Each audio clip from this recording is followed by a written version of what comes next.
Welcome back after the break. It's time for our first panel discussing the digital economy and European competitiveness. Our moderator for this session is Thibault Schrepel. Thibault is an associate professor of law at Vrije Universiteit in Amsterdam, where he co-directs the Amsterdam Law and Technology Institute. He's a faculty affiliate at Stanford University Codex Center, where he has created the computational antitrust that brings together over 50 antitrust agencies. He also is an expert appointed to the World Bank and the World Economic Forum. So handing over to Thibault to introduce the panelists and the topic. Thank you very much. Welcome all in all. I'm very excited to be sharing this panel with you today and to be joined by friends and esteemed colleagues.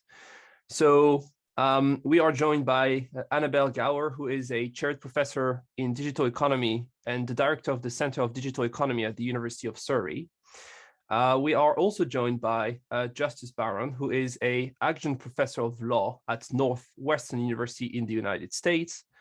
And last but not least, my friend Nicolas Petit, who is a professor of competition law at the European University Institute in Firenze. I hope that I pronounced that one correctly. So the idea here today is to raise our understanding regarding the current competitive position of Europe in the global digital economy. This is part one, but also the role of European policymaking in strengthening or awakening this position in the future, which is part two of what we'll be discussing today. What I thought we would be doing is to give all of the speakers 3 minutes, which is quite short, but I think they will like the challenge to introduce one of the sub-subjects they would like to discuss in the field. And I will be then asking them questions so that we can dive into the two issues that I mentioned today. But before that, I do have to say that I'm especially excited for this panel for the reason that I think the expertise on this panel is complementary. On the one hand, we do have Annabelle, who is looking as an economist as the economy. So this is the big picture.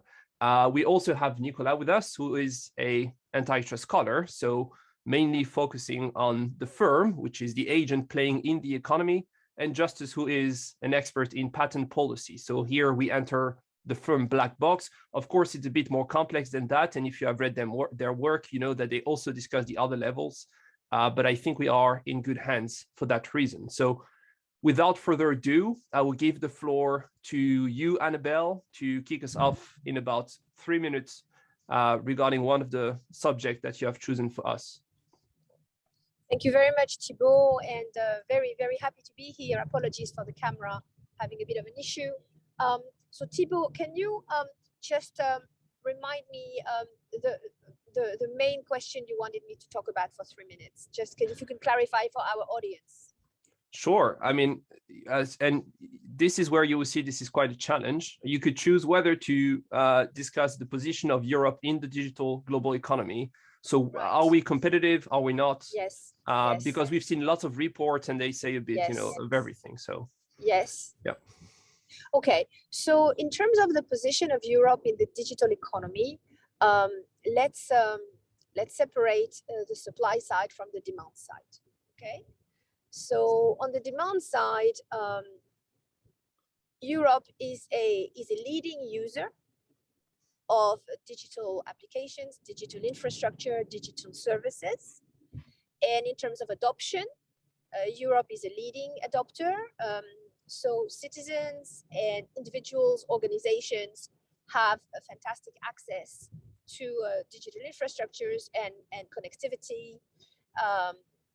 So Europe is doing very, very well there if you were to compare it to other continents, such as, for example, you know, Africa or parts of Asia. On the other hand, if you look at the supply side, clearly Europe has been lagging in terms, in particular, of the companies that I've been studying for 20 years, which are what we call digital platform firms.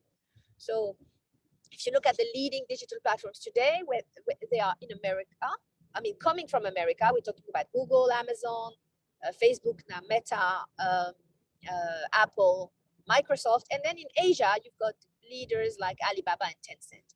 But because digital platforms are becoming the new dominant organizational form of the digital economy, and because scale, the ability to achieve scale, is a tremendous factor of success, and also because of issues that have to do with access to capital and the institutionalization of entrepreneurship, or the lack thereof, Europe has been lagging in that regard.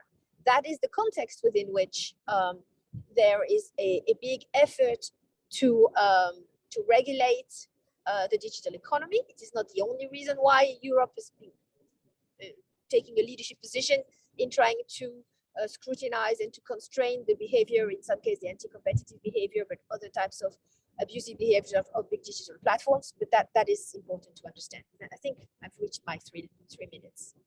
Yes, thank you very much. And nowadays, the Vice President of the European Commission is in the US to discuss building some common policies. So we'll be coming back to you regarding this idea of, Europe being a big adopter, but potentially not so much a big force to propose new services in the field. But so thank you very much. I think, Nicolas, now the floor is yours so that we can keep the structure macro in a sense, meso, and then we'll go to Justus.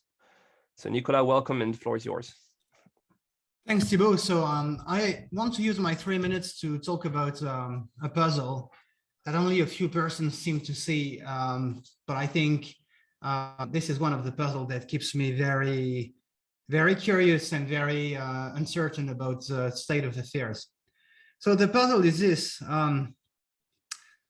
We hear people like me who work very close to policymakers hear widespread views of low levels of competition, innovation, and investment in the digital economy. And this is very much the case in Europe, where not a day goes without a very senior policymaker saying that the digital economy is monopolized, subject to very strong gatekeeping positions, and leading to exploitation of business users and individual consumers in these markets. And this in turn leads to a massive policy investments of a scale that we've not seen in probably 20 years, with Brussels trying to regulate also all manners of things related to data, AI, and gatekeeping positions. My colleague Anu Bradford from Columbia Law School, who's a European, she's Finnish, talks about the Brussels effect. And this is followed up by calls to legislate and regulate in China and the US with intense regulatory competition.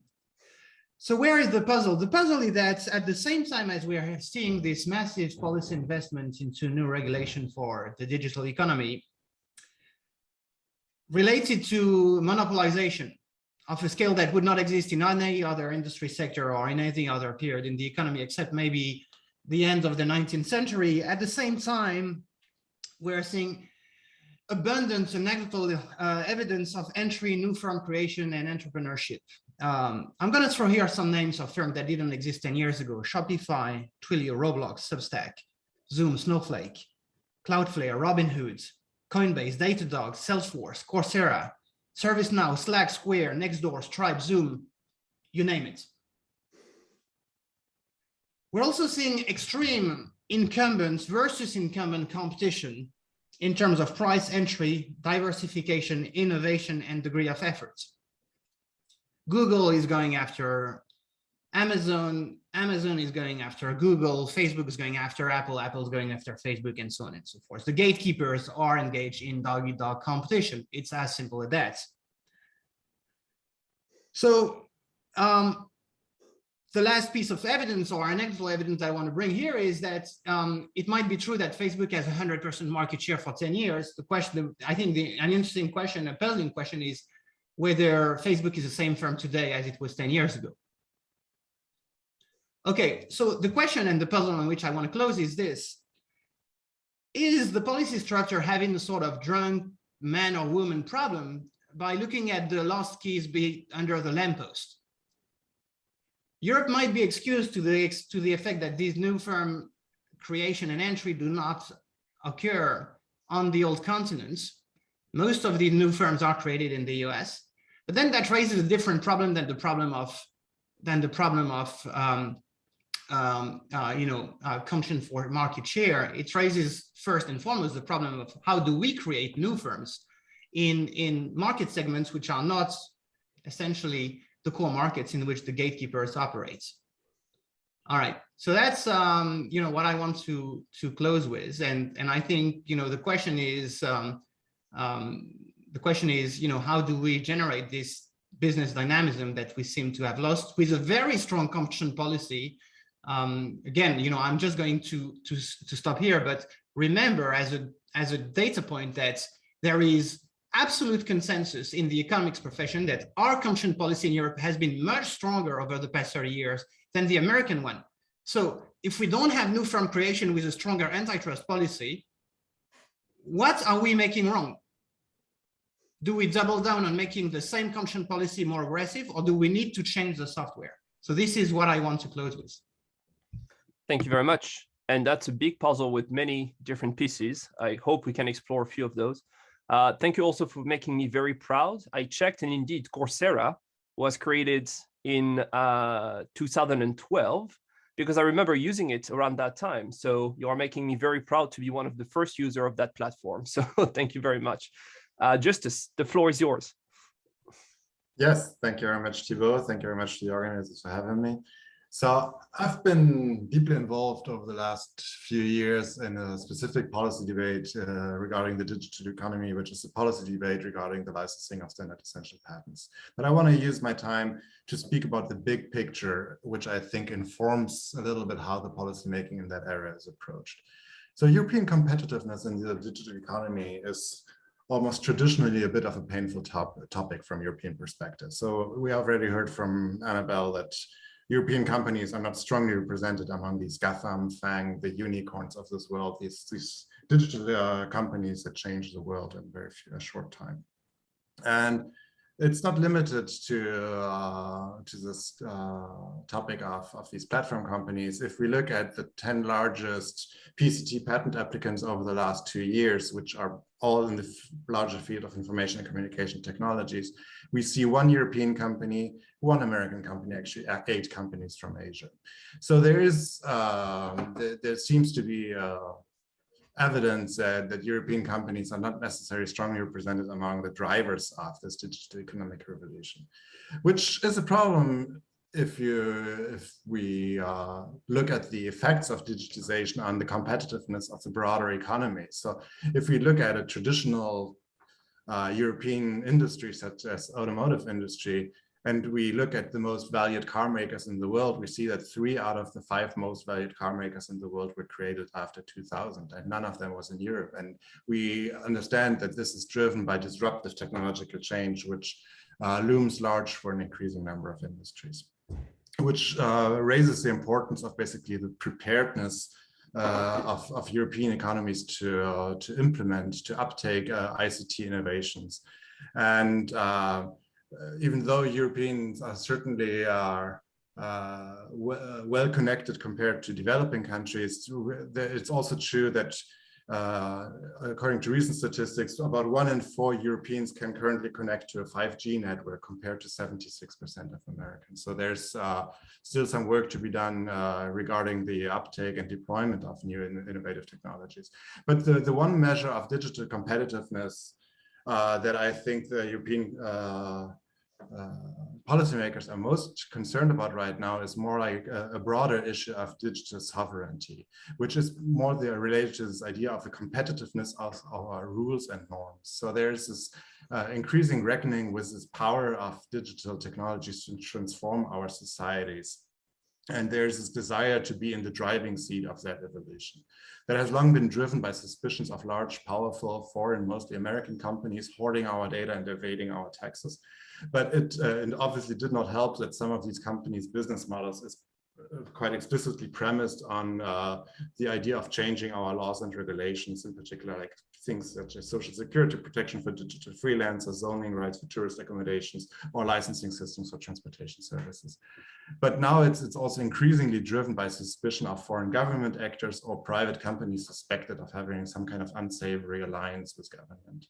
And that obviously plays out very strongly in national security concerns about primarily Chinese vendors of telecommunication infrastructure equipment, as well as their participation and representation in the leadership of standards development organizations.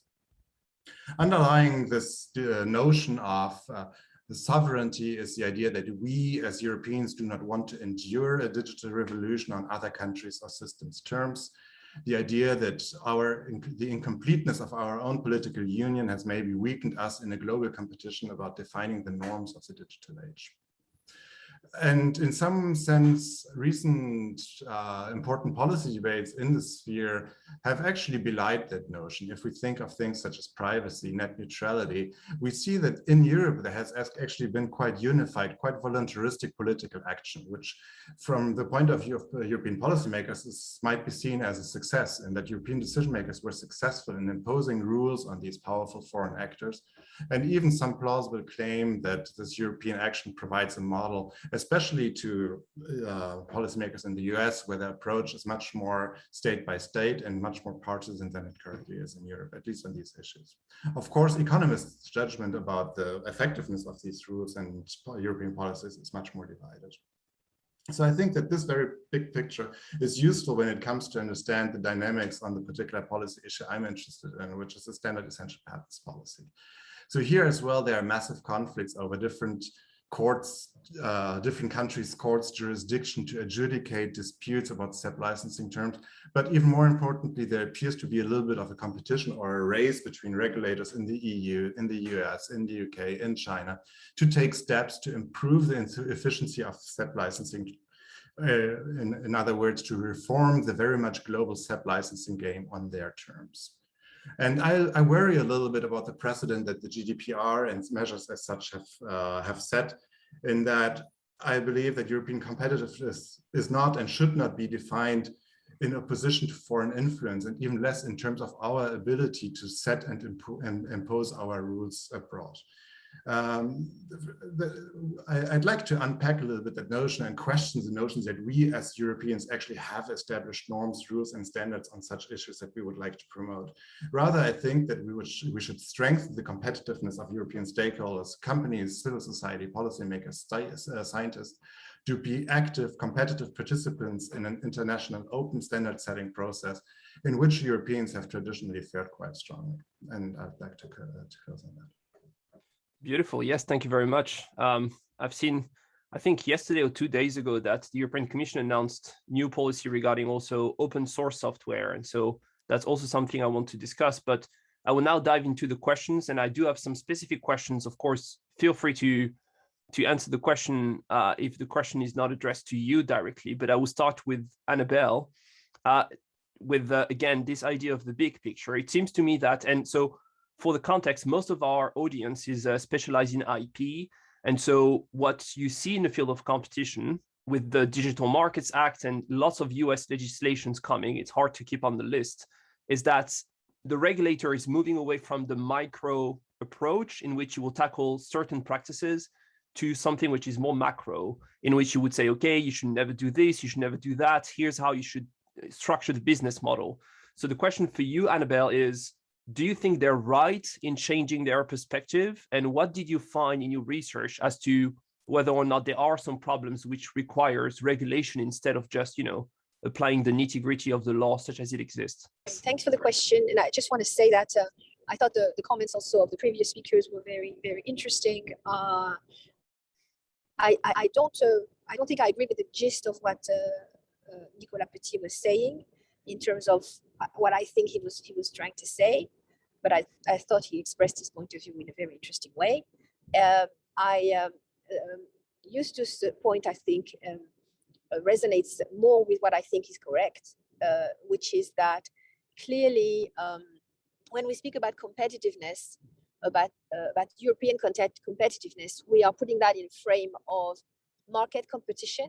But what is happening with this digital economy development and the digital revolution is a phenomenon that does not simply change the structure of existing markets or create new markets, but it also affects society at large, and it creates new notions of power. And this power, I mean, when we talk about Europe and we compare it to, you know, the United States or Asia, we're talking about geopolitical powers. And these geopolitical powers, which are related to certain geographies, became who they are under certain political and technological conditions. What we see now is an emergence of a new way to create value. And according to that, there is a concentration of power, economic power, but also a kind of political power, which is not, which in a way could be seen as competing with other forms of political power. And so when we talk, and the question you're asking yourself, Thibault, about is the European Commission or the European institutions, are they right to go from what you say micro to macro? I'm not entirely sure I would agree with that characterization. I think, for example, the Digital Markets Act is very micro in the sense that it looks at practices, business practices that it's trying to say some are okay, some are not okay. I think perhaps a more helpful way to think about it is that the regulation, the current efforts at regulation in Europe, of which I am broadly in favor, are trying to say that there are new kind of abuses that are emerging or that have been visible that may not be adequately characterized or defended against by existing regulation. And I think that therefore it's not necessarily they're going macro as opposed to micro, is I think the regulation is trying to find an appropriate way to regulate new kind of activities, precisely because abuses can take different shapes. And I think that when technological conditions vary so much, and there are new ways to create value, but as well new ways to exploit situations in a way that can trigger some degree of unfairness or some degree of anti-competition, we have to go back to basics to think about what are the values that needs protecting. And I think that that is the context within which these regulatory efforts are happening.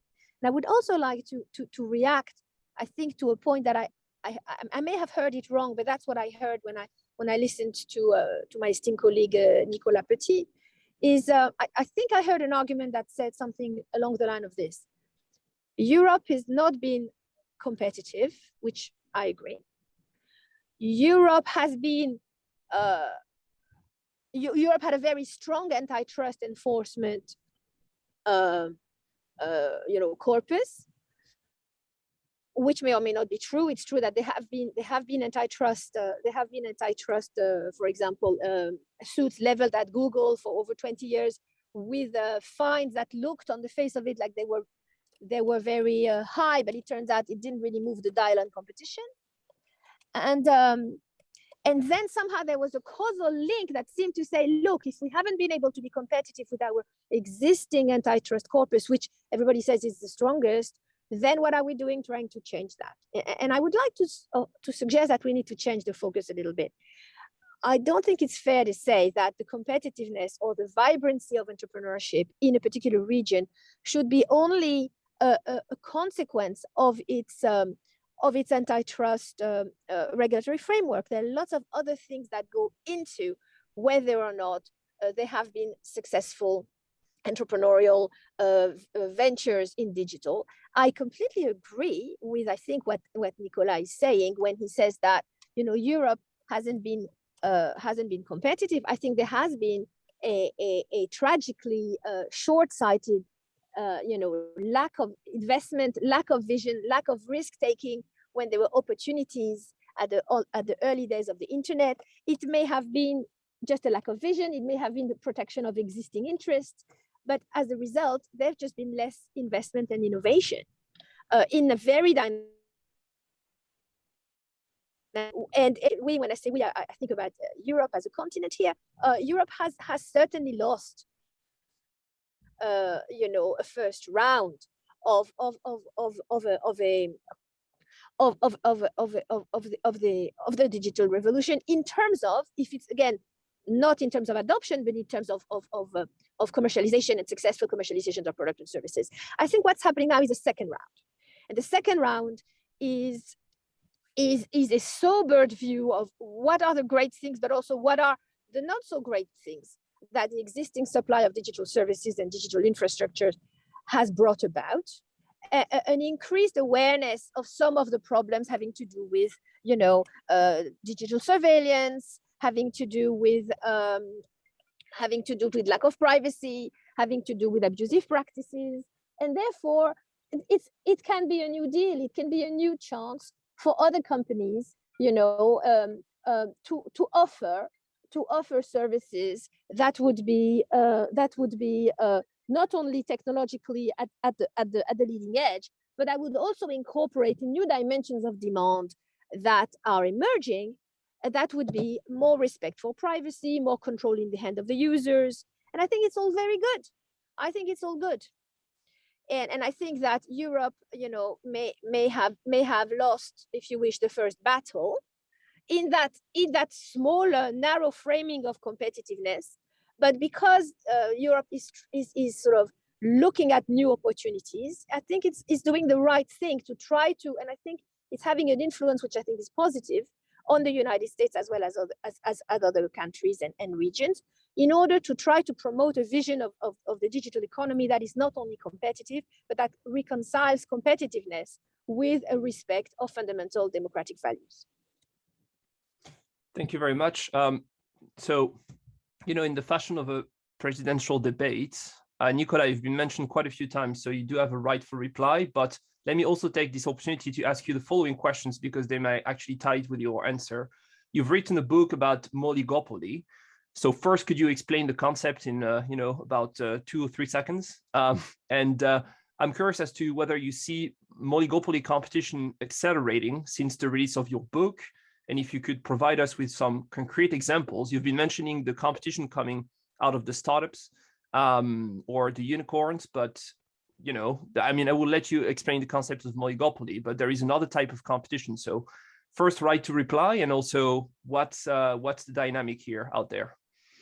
Okay, thanks, Thibault. So that's a lot to address, and you know, you're French, I'm French myself, so presidential debate is really something that's on our minds. I understand you go about it this way. Okay, so let me first address a few of the things that Annabelle said and clarify if I wasn't clear what I was saying, and do that in a very logical way. So we are seeing a lot of entry in the US, not in Europe. That's why was first limb of my argument. And I was saying we have a very strong antitrust policy for 30 years, and there's no question about it in the economics profession. Okay, now from that you can derive several implications which are logical. One is, if you think antitrust is very important in new firm entry and creation, then we probably have the wrong antitrust. That's one implication you can draw. It's too severe, right? So it should be less severe. The other implication is that antitrust is mostly irrelevant or marginally irrelevant to new firm creation, which is also a logical implication, and one conclusion that I would be very happy to discuss and actually support. Okay, now, what we are seeing in response to this diagnosis, which again, in terms of the description is, I think, quite uncontested, that there's more entry in the US than new firm creation, and that we have a more severe antitrust policy. Thomas Philippon from NYU wrote a book about that, and he was really celebrated everywhere in the academy and in the press about it. So what can we do? We can do what we are doing in Europe, which is to say, let's make the antitrust policy stricter by application of the DMA. Okay, but again, that's not a logical implication from the description, but this is the direction of travel taken by policymakers in Brussels. And I think this is just a non sequitur, because, and so the question that I ask is, okay, what kind of intellectual effort must the academy engage into to actually address this problem that Europe has, which is lower levels of new firm entry and creation, even though we have a much stricter antitrust policy. Okay, Now, one thing I want to say again in response to the question is, every lawyer, I'm a lawyer myself, know that Europe has had the law on abusive behavior, the strictest law on abusive behavior in the world since the World War II, since we have it. And essentially, you know, the sort of anecdotal way to prove this is that every country in the world that wanted to have a strict antitrust framework adopted the European model as a template, not the American one. You can run an Article 102, an abuse of dominance case very easily in Europe, but this is not enough to satisfy the demands of the press and of the policy structure, which really wanted to make something big about big tech, right? The demands, the social demands were so strong that saying, we're just going to apply Article 102 and go after the Google and the Facebook abuses in narrow markets. That's not enough. We had new policymakers, there was a sense of urgency, and I think a lot of people in the academia were taken by this movement as well. I don't consider myself as we say in French again, an intellectuel du régime that has to follow with the demands of the political structure. I consider myself as a scholar, and I want to study things with evidence. I don't know what's correct, what's incorrect, but what I know is that we have in the economics profession metrics of monopoly power, and we look at prices, outputs, consumer satisfaction, you may say, investment, right? Now, that's what we should study. What is the evolution of price in the digital economy? What is the evolution of outputs in the digital economy? What is the rate of entry and exit in the digital economy? What is the importance of innovation in the digital economy? From there, you can start to discuss whether we have a systemic monopoly problem or whether we have marginal abuses in narrow markets where Google actually excludes one merchant from its platform. This is the type of problems that we need to address. Because if we believe that we don't have a systemic market power problem, but mostly marginal abusive behavior in narrow markets, we don't necessarily need the kind of big policy infrastructure that Europe is trying to put forward. We could just go with the ongoing existing rules on abuse of dominance. So, you know, that's, I think, where the disagreement between someone like me and someone like Annabelle lies, because people want a revolution to address all manners of harms that are supposedly created by the digital platforms. But if we look at the economic problems, the question is, are we having a systemic problem of low competition, high prices, reduced outputs, and low investments, which deserve a brand new legal infrastructure? Or are we having marginal problems that can be dealt with on a case-by-case basis by the antitrust infrastructure? So yes, Thibault, oligopoly competition, I think personally, is increasing. And three examples are the entry of Amazon in advertisements or the expansion. Two, the Google Watch that's going to compete very soon with the Apple Watch and with all the other smartwatches. And last but not least, the announcements of Facebook in relation to investments in the metaverse, followed very rapidly by a reminder from Microsoft that they had active positions in this space too, and that they were developing and investing very high in these sectors. And so here, trying to make a link with what Annabelle discussed, also, you know, taking the fundamental values into account. At the time of the Google Fitbit merger, this was raised as being a point of concern. And I'm not saying whether or not the merger was good or bad for that reason, but you see that now it actually allows Google to invest the watch market, which potentially would have been more complicated without it. So it's also very interesting to see that there are non-economic versus economic dynamics. But Nicolas, you asked a question as to which kind of policy we should put in place to foster competitiveness. And I think that the answer may lie, but we'll see with Justus. And it also ties with one of the questions that we have in the chat regarding what you already discussed, Justus, with the 5G. And the question, in a sense, is whether or not the fact that we don't have such big concentrations in Europe would be potentially a break regarding the adoption of 5G. And that's actually the question that I wanted to ask you. In the field of competition, what we discuss a lot nowadays is the idea of killer acquisitions. And it could be that indeed some companies are acquiring startups not for the sake of it or the beauty of acquiring the product, but just to capture the patent and the IP and potentially to use it or to just shut it down so that there is no competition. So is it something that you've seen? I know that you've been conducting empirical work, so I'm curious as to whether you think that this type of practice is common and whether or not we need more concentration in the space. Again, maybe taking the 5G example into account. All right. Easy question. Yes. Maybe can I take 20 seconds before getting to your questions to just briefly comment on the debate between Nicolas and Annabelle as well.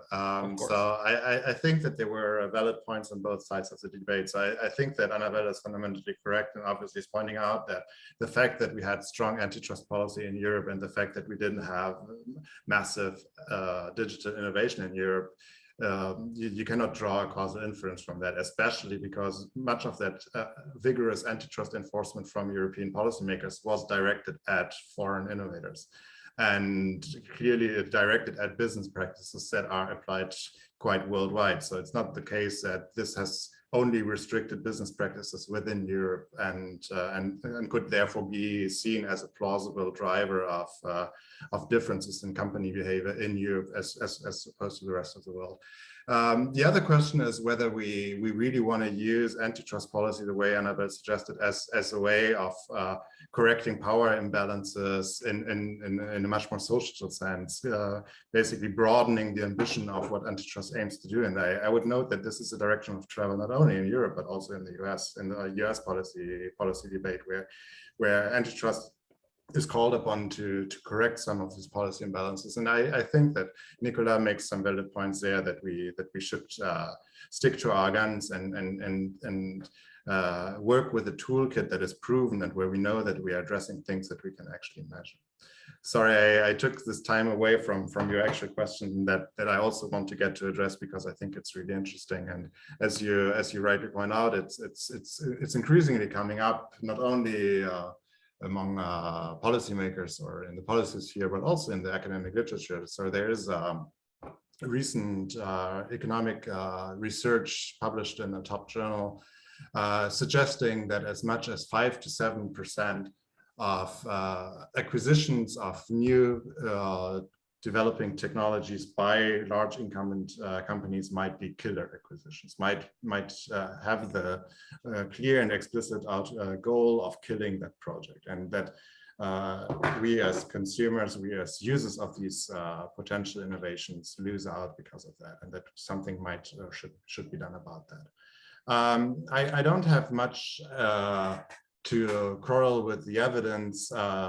I don't know that 5 to 7% might be the right number, but I just would like to point out the big picture that we're talking about here. And I think the big picture is, especially for Europe, is first that startup success in Europe is hampered by access to finance. And that's a big problem for European growth compared to other economies. And we know that not only from my research, but much more so from other research that actually has solid causal identification by other authors, that patent protection is critical for startup success. And the reason for that is that patent protection helps startups secure funding. And the way they do that is that they provide companies with a collateral, an asset that has value independently of the venture because it can be reassigned. That's the first part of the big picture. The second part of the big picture is that we know that there's a tremendous underuse of patented technical inventions. And the biggest reason for that is that the inventor might not have the resources and the know-how to develop a product around their invention. So technology markets, a reassignment from inventors to companies with bigger pockets and manufacturing and distribution capacities is tremendously important. And finally, we know that technology markets are hampered by uncertainty, in particular uncertainty regarding the project's chances of success.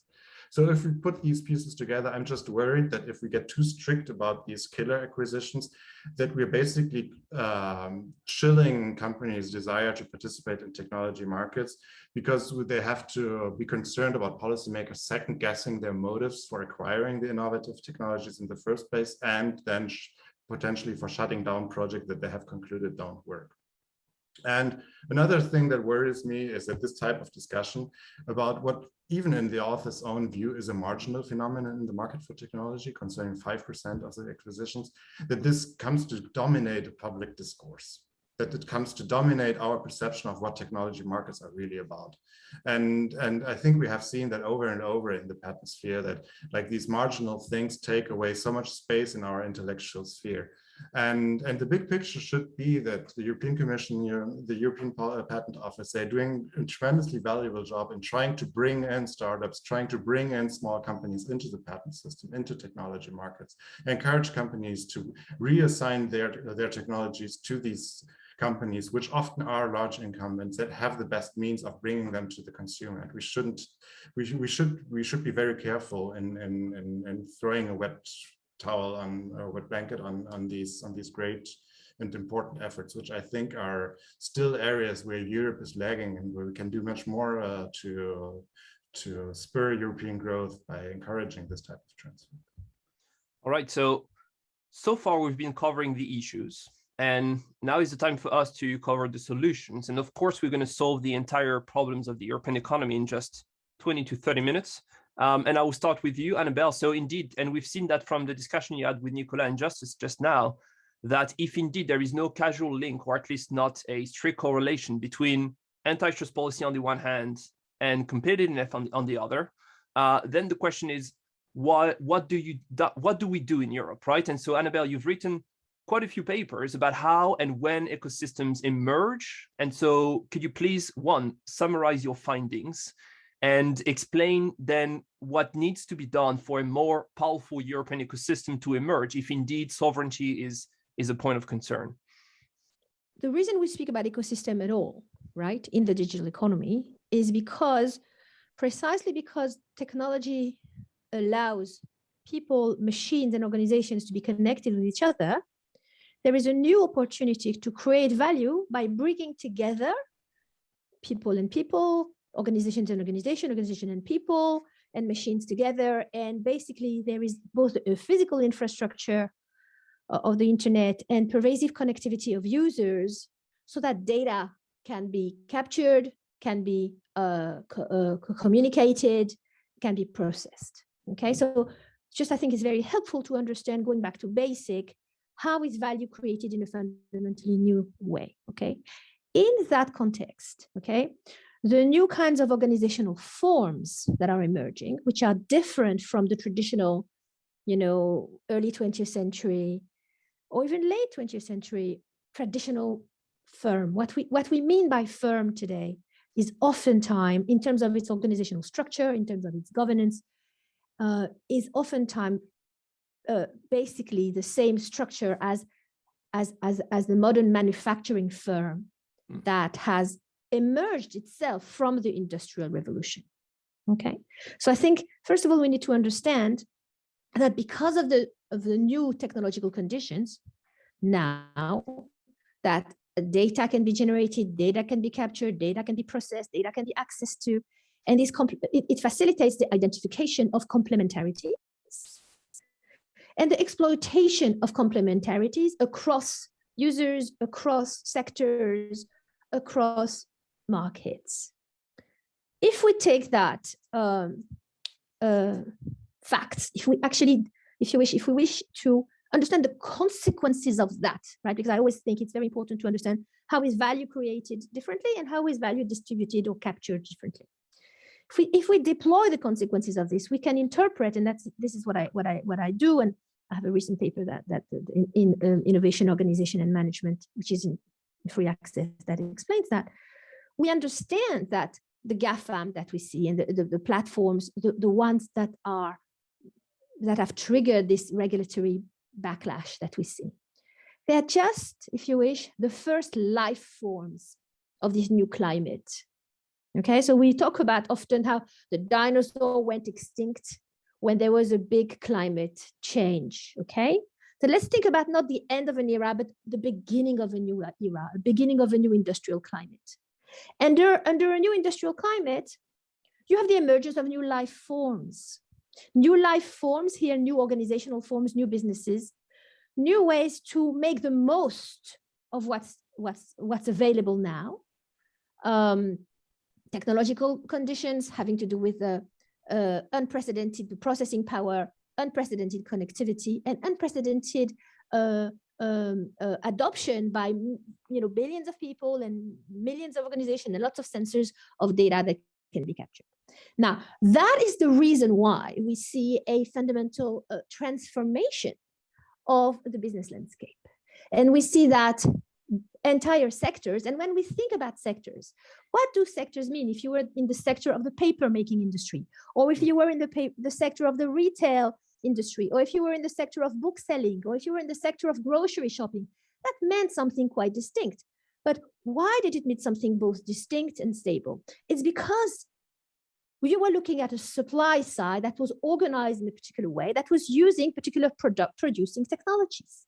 And the machines you needed in order to print books was fundamentally different than the machines you needed to pick up to pick up food from the field and deliver it to the shop. Okay, so what we see is what we have inherited is an industrial structure that is, if you wish, the ossified remains of modalities of productions, ways of production. So if we take seriously how is value created nowadays, of course, we still have very important of a physical world, but there are new ways to both connect the physical and the digital and to be purely digital, where those mechanisms of production, if you wish, cut across the traditional sectors. And so what you have is then two things. One, at the level of the firm, the new life form of the firm, and those who seem to be able to take most advantage of those conditions. And to exploit it the most so far are those very successful, the small subset of very successful platforms. We have research that show that a lot more platforms that fail than platforms who succeed, okay? But they're showing us what can be done. And you have around them, you know, instead of having firms within sectors, which are very, very precise in terms of the small subset of products they do using very specialized machines, you have now these platforms. And I'm thinking about Amazon that started in book selling and moved to grocery shopping as a major provider of cloud-based infrastructure.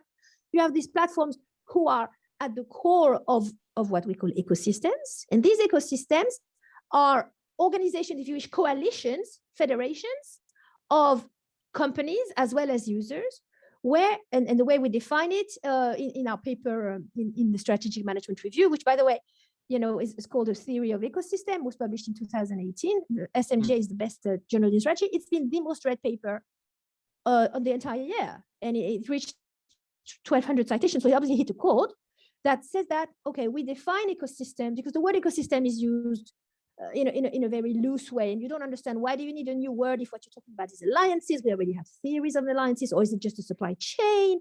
What we're saying is that no, they are actually coalitions of firms where the products or services or technologies are linked together by what we call non-generic complementarities, which means complementarities that requires a certain kind of investment in asset specificity. So how can we in Europe, I'm sorry for the long introduction, but I think if we want to hopefully, you know, elevate the level of the audience without them having to read 100 papers and trying to just get to the sort of what I think are the most important insight, we have to understand, in order for ecosystems to emerge or to be you know, successful and vibrant in Europe, you cannot have an ecosystem without having a platform, and you cannot have a platform without having an ecosystem. Okay, so you need to provide either one company or a set of companies a core technology, by core meaning essential for the product and services to work, and you need to provide particular designs of interfaces between these core technologies and the new products and services that others will innovate on top of those. And those interfaces themselves, it's like if you have an orange, the skin of the orange around it, those interfaces have got to be open enough so that you have a complementary and fruitful and dynamic relationship between innovators that can build on top of those platforms. So in order to answer to your question, what do we need in Europe in order for this to happen? We need to have a legal environment that doesn't prevent this to ever emerge, ever. What we need to have is an environment that doesn't prevent the possibility of competition to happen. And competition with whom? By competition with the existing firm, by having, you know, a digital single market, by simplifying the bureaucracy and simplifying the rules so that entrepreneurs and managers can take advantage of a simplified and unified legal environment. You need better access to capital. And I think I personally do not think the existing rules the DMA and others are going to be harmful of that. I don't see them as primarily intended to prevent existing platforms to succeed. I see them as preserving the possibility of competition to happen. And so I think that's what we need. We need to have a better understanding of the opportunities opened up to innovators. And I think that it starts with education. I think that educating young people, educating adults as to how value can be created in the digital economy, to make it less opaque, to make it less, it's some genius voodoo that happens behind the walls of Silicon Valley, to make it more accessible, and so that people can understand how they can create value in the context that they know, and how they can adopt, business pioneers adopt, having to do with subsidizing one side of the market in order to attract another side of the market. I think that this education and access to lessons of how these new platforms, those that have made it to such a point that they're becoming almost too big, how others can access that. And in that context, because naturally any firm that achieves a high market of dominance will want to preserve its dominance, to make sure to curtail, when necessary, possible abuse of those platforms. And I think that just where I want to finish very quickly about the debate about this so-called killer acquisition, I agree with what everybody has said. Okay, I think they're both true. I think there has been some acquisitions by dominant platforms that were motivated by preventing this new fledgling platform to become a rival. Okay, and I think from their perspective, I completely understand why they did it. Okay. And I understand that from the entrepreneur's perspective that get bought out at a very high valuation, what's wrong with that? A lot of entrepreneurs start off their life with the hope that Google's going to buy them. What's wrong with that? From a society's perspective, however, the society's objective, the society, welfare, isn't necessarily completely aligned with the private incentive of the entrepreneur to exit as quickly as possible. As quickly as possible. And if we look back at Mark Zuckerberg's refusal to be bought out earlier on, by Microsoft and others, we see that for society, there is a benefit to patience. So when you have on the one hand, very big firms who have a very high incentive to preserve their existing dominance, they have almost deep pockets that are so deep that they seem almost to be limitless. You have a situation where it is difficult for new entrepreneurs to enter in those existing markets. But I don't think all hope is lost, because I very much agree with what David T says, and I know Nicolas writes with David about dynamic competition. And I think that, as I said earlier in my earlier remarks, I think that the market is going to shift. There will be opportunities for entrepreneurs who will want to offer the services that we used to, but in a way that we don't feel spied upon, that we don't feel treated in an unfair way. That will create new dimensions of demand, and perhaps that is not immediately compatible with the existing business models of the existing platforms, and that will create some oxygen in the room. Yes, lots to unpack here. When you were discussing patience, I also had in mind the companies who are too patient, potentially. Yahoo refusing an offer from Microsoft for 45 billion. And of course, now the value of Yahoo has to be way lower. Or Dig and Groupon and Quickie and Vidi. I mean, some companies of which we've never heard. But indeed, in the case of Facebook, they refused one offer from MySpace for 70 million. Yes, and also one other they refused from Yahoo in 2006 for 1 billion, which was a bit higher, but of course nothing to what is the value of the company now.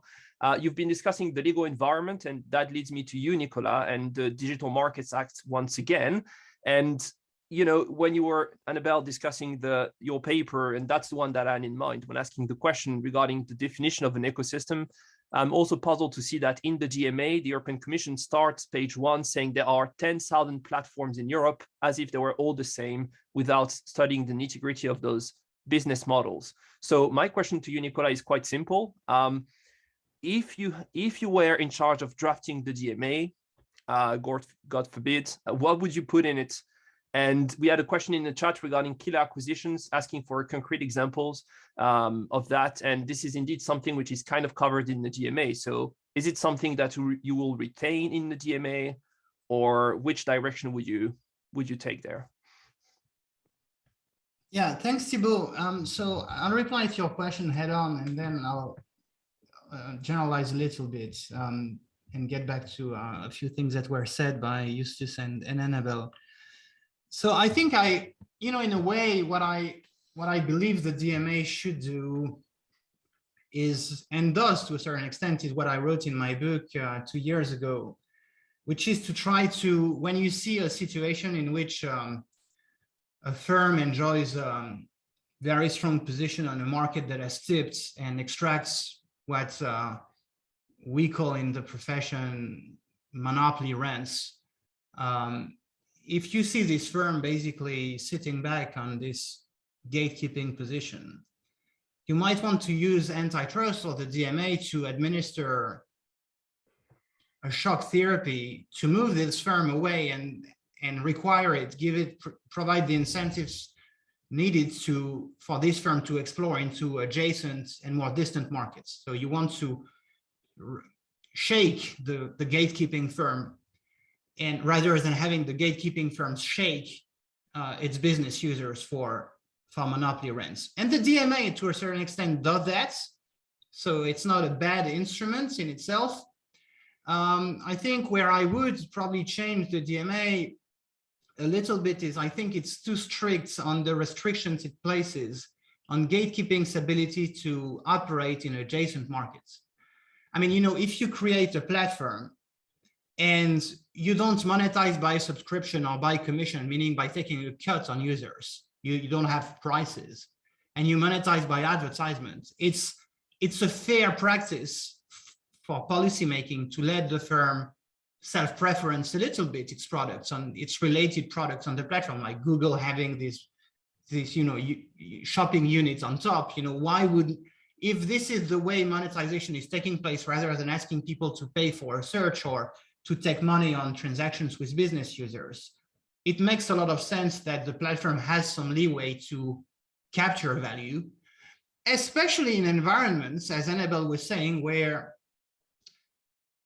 property institutions, meaning property rights, ownership institutions, do not exist because the digital economy is new. So you can't really rely on land or assets which are rival to monetize and conclude contracts with users. So in environments in which property institutions have not emerged for monetization, and in which the track of monetization is not basic contracts transacting in exchange for a price, you need to give some leeway to the companies to monetize their investment. So that's the answer for the DMA. The answer for the killer acquisition is the following. We sure want to do something about killer acquisitions in digital and in non-digital industries. This is a legitimate policy objective. The problem is, what's illegitimate is the definition of killer acquisition. And in this discussion about the digital economy, people always avoid defining what they do. But at the end of the line, cases in court have to be working on precise, concrete definition. So the question we need to address, the first question we need to address is, what is a killer acquisition? Okay, and then we need to come up with examples. Everyone talks about killer acquisition, like, everyone in the street talks about killer acquisition, but no one ever defines what it is, and no one provides an example. Okay, so I'm going to define it, and then I might try to provide an example, and maybe it'd be great if people here on the panel could give us their 3 examples of killer acquisition. If there's no 3 examples, then there's no systemic problem that the policy structure might have to deal with. Okay, so here's the definition. The definition comes from the paper from Cunningham, Eder, and Song Ma. Their definition is the following. A killer acquisition happens, I quote, when incumbent firms acquire innovative targets solely to discontinue the target's innovation projects and preempt future competition. So again, there's a very strict causality requirements solely to acquire, and there's a motivational arguments in our component in the definition, which is you need to understand the motivation for the acquisition. Okay. Now, this is a definition. Okay. I would submit here that, you know, a lot of the acquisitions by big tech firms are not solely motivated by discontinuation of the target's innovation in order to preempt future competition. The chain of causation, Annabelle was strict on causation. I think we agree. I mean, the argument that I was making before was not, oh, you know, antitrust is causal in terms of the competitiveness. I was certainly not making this argument, much to the contrary. But causation, let's look at causation. Solely to acquire the innovation track of the targets to discontinue future competition. Now think about it. 3 examples of killer acquisitions. Okay. Okay, I might give you one. I think the Facebook Instagram deal, you know, in hindsight, at the time, you know, everyone was asking, why is Facebook buying Instagram? I mean, you know, why is it paying this price for, you know?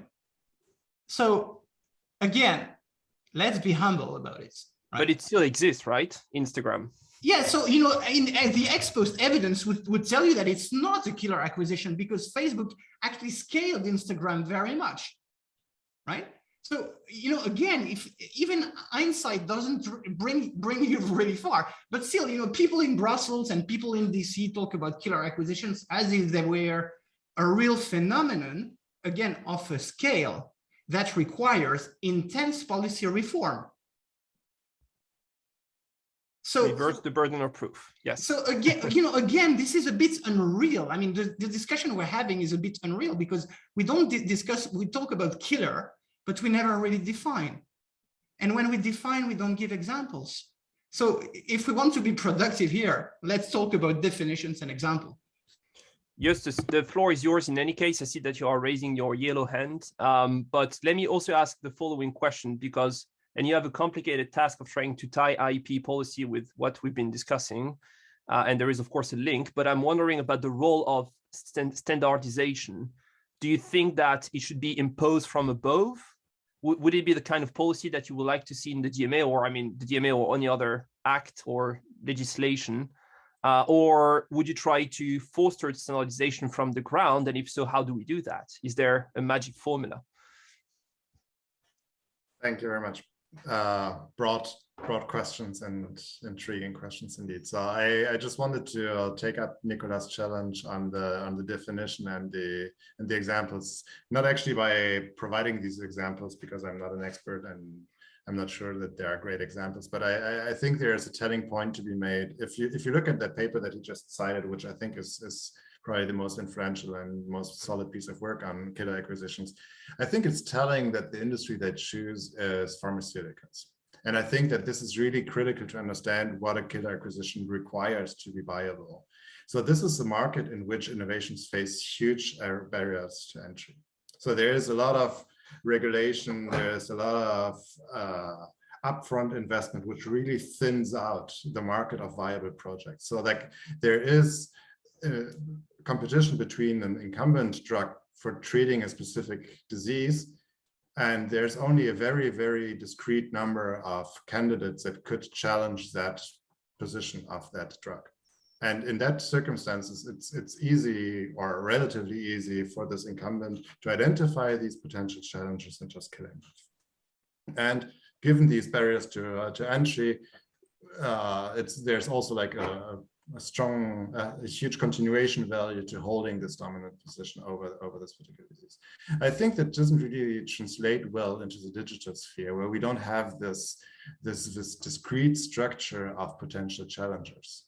And it makes it much harder for the incumbents to identify the one and only product that over the next possible 5 or whatever years could challenge them. I mean, it's if an incumbent is slowing down, is lagging, if people are looking for something new, then challenges can come up very quickly, and they can come up from many different directions. So like it's the very concept of killer acquisitions is to my sense is better tailored to these other industries where innovation is intrinsically more discrete, intrinsically more limited in terms of the number of projects that are viable that can potentially enter the market. But then once again, I don't want to eschew the question that you asked me, and I want to take you up on your question as well on standardization. So I already alluded to this in my first opening remarks. I think that when we think about successful digital innovation, we very often think about the end product that people get to hold in their hands, and we think of these as the successful innovators. And what the average user gets less to see is this beautiful, tremendous, absolutely fascinating amount of complex innovation that sits just behind that, like this infrastructure of inventions that need to work together to enable these innovations that users get to use. And in my view, this is a great success story of European economy. The European digital economy is the participation of European stakeholders, European companies, European individuals in that process. European individuals and companies have been tremendously successful in participating in the development of complex technology standards that allow smartphones to operate, that allow the apps to run, that allow us to communicate with people all over the world and sending increasingly large packets of data in increasingly short periods of time.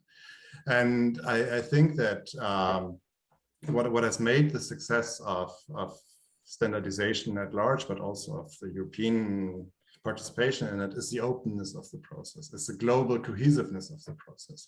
It's that we have overcome this period of national standards, of national pet projects, of the all Japan strategy of the internet, or like it's these European ways of doing mobile telecommunications, or and I think that there is a little bit of a tendency, there's a little bit of a risk that different countries, different governments want to jump back into this old world of having their protected ecosystems, their protected standardization systems, their protected standards, and where also like the regulator gets a better control, a better handle over what type of standard is developed, what type of standard is used. I think that we should build on the success, on this beautiful ecosystem of international open standards development organizations that we have, in which Europeans are extremely successful, and we should build on that, and we should encourage that.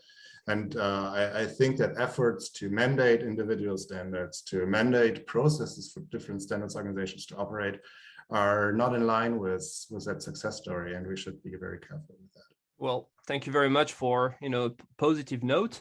Now comes the time for the conclusion, and I do have some surprises for you, and this I can tell you will be the most challenging part of our discussion. We have about 7 remaining minutes, so please keep it short, and you will see why this is a challenge. Here's my question, and I will start with you, Annabelle. Same question for you three. What is the most important question that I didn't ask today? And could you please answer it?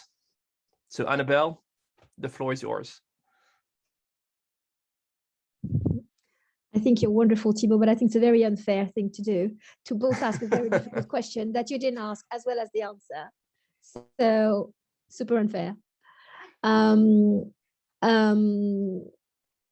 Just one quick point about killer acquisition. There have been over 500 acquisitions made by the GAFAM in the last 10 years. None of them have been refused. And so I think asking, that the shoe be put on the other foot a little bit for only some of the most dominant gatekeepers to perhaps do a little more effort to demonstrate that there is a reason that to do that acquisition that would be welfare enhancing. I don't think it's exactly the Bolshevik revolution coming. But anyway, Now, the most important question you didn't ask, I think you asked said a very good question. I think I want to refer to the question of to which extent the existing apparatus, of which and legal apparatus of competition law, to which extent is it not built on the notion of market, which excludes a proper empirical analysis of demand side linkages? That is, I think what we need to do, and what hasn't been asked, is how can we introduce into not only the economic apparatus, but to introduce it into the body of law, the consequence that we already know a lot from strategic management literature, that you have, you shouldn't just look at the substitution definition of what's in a market and what's outside of a market, but that we should look at the demand side complementarities. And when we do that, when we actually define, and I fully agree with what Nicolas says about the importance of clear definition, and all of my work is about definition, what is a platform? What is an ecosystem? What the hell are we talking about here? It's very important that we do that. How do we introduce the rather simple concepts of complementarities into competitive regulation?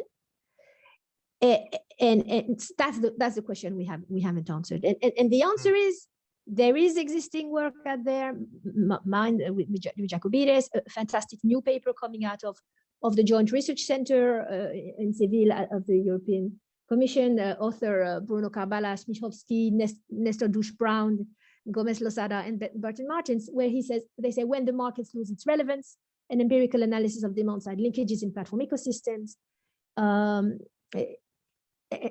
To me, our paper with Jacobides, this paper, they indicate, the beginning of an answer. It needs not be rocket science.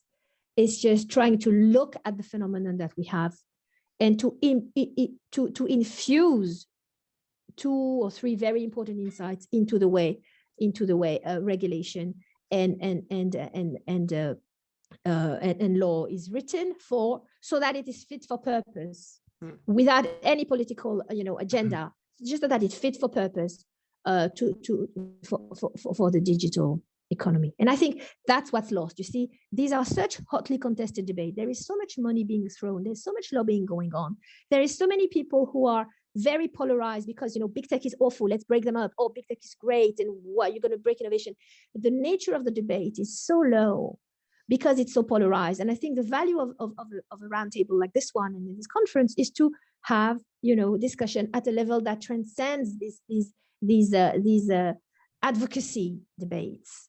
And I think academia has a very, very big role to play in that. Well, so I would thank you very much. And you also mentioned education, and I wanted to thank Bo Aiden for organizing this panel, because the panel is being recorded and free for us to just use the video and use it in the teaching and in the classroom. But coming back to my very complex question, Nicolas, you do have one to 2 minutes to answer the most important question I didn't ask, and then answer it. Thanks, Thibault. So the question, and it's a bit less unfair for me because I had the 2 minutes that Annabelle took to reply to think about it. So, being the first. You mean you weren't listening? You weren't listening? I was. You are going to see I was listening. But being the first mover is not always an advantage, as we could see. So I think the question is the following.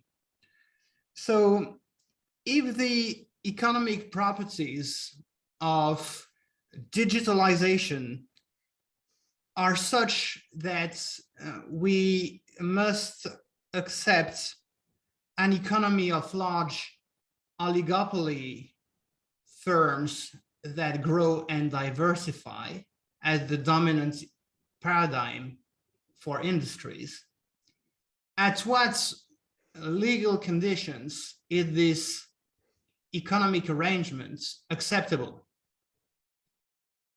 right? And so to give some context, I think people like Ken Arrow at the end of their careers before that, of course, the Schumpeters and stuff. But I don't like to talk about Schumpeter because I think Arrow is actually more precise and aware of the nature of the phenomenon, or people like Brian Arthur. So if people like Arthur, Arrow, and Schumpeter maybe were right that things like economic forces like digitalization create increasing returns on the supply and demand side, meaning tearing away and tearing apart the supply curve and the demand curve, leading to no short-term equilibrium. We might have to accept that the growth of very large entities and the oligopolization of industries running intensely on digital inputs. So then the question is, at what conditions do we accept that we have GAFAM as the main providers of the things that we need for our daily consumption? And you have 30 seconds to answer. All right, and so one of these questions which require study and not polarization, and I agree with what Annabelle said, is should we invest into thinking more about competition for the markets, the rates of change in industry, at what rate of time do you want to reshuffle market outcomes so that a new oligopoly structure follows another? These are the sort of things that we need to study. So we need to study dynamism, not static competition. All right, thank you very much. Justus, for you, it must have been very easy, right, to get 4 minutes to think about this question. So please. Yeah, I think they're decreasing marginal returns to time when it comes to questions like that. For me, in my mind, a common thread to different questions that you have asked me to think about and that the panelists have talked about is this question: how do we regulate what we do not know, or how do we regulate what we do not understand? And I think that this is really fundamental when we talk about things such as killer acquisitions. Going back in time, and in hindsight, it's always easy to say, okay, that was the one, that was not one. But when we talk about these anecdotes of Zuckerberg being faced with an offer for 70 million for his app, I mean, that's for many people that was a great offer at that time, and it takes an incredible amount of foresight and entrepreneurial spirit to actually say, no, that's not a great offer, because I think that there is $1 billion industry here that nobody knows yet and that doesn't exist yet, but I will create that. And I think that placing the regulator in the shoes of making these entrepreneurial decisions and saying, okay, this is this $1 billion industry that this little project is just a seed of, but I, as a regulator, already know what it is and what it has the potential to be, and therefore I'm going to regulate the acquisition of that. It's just inherently very tricky. And I mean, that same applies to the standardization questions that you asked, like this top-down standardization. I mean, in an ideal world, maybe you can calculate like these equilibria in which free market forces will underprovide standards, and standardization will be overly fragmented or whatever.